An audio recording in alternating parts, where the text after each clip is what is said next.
Chief at Marquette Prison doesn't trust the Moors or the Melanic's. He believes they've been taken over by racketeers. We have the Melanic's and also the Moorish Americans. They're the problem people here. What we think has happened here is that we've got some other prisoners that have infiltrated the religious group, and they're running activities, like I say, illegal activities out of that. It's not just officials who are critical.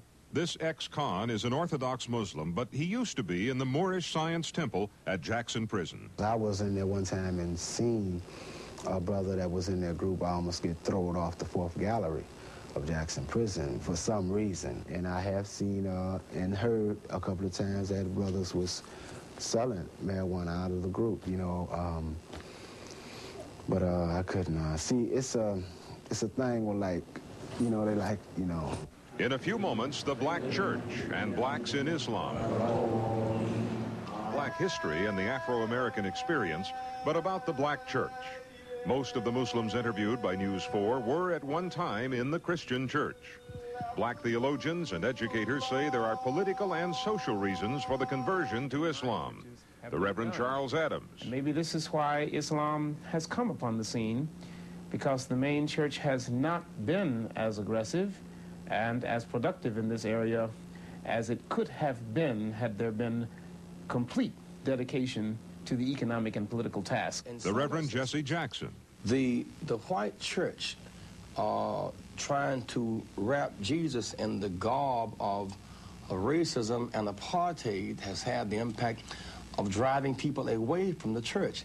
Wayne State historian Tyrone Tillery. The perception has been by many blacks that they have failed, okay, that they have failed to adequately provide the answer to what has been a continuing horrible economic condition for blacks in this country.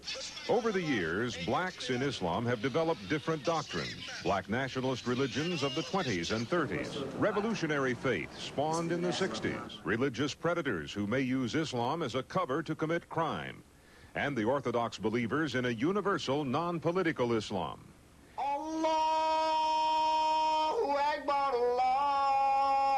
In 1987, all those views of Islam are still alive in the U.S.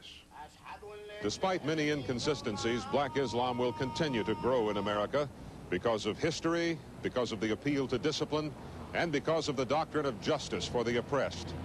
But it's a badly splintered religion, one which has not yet found its place in the black community.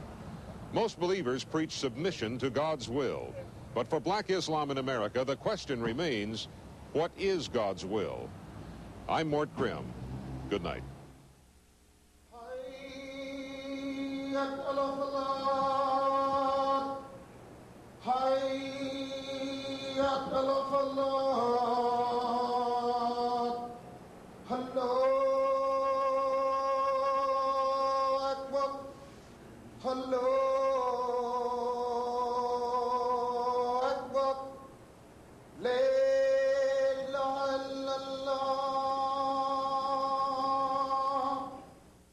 WDIV.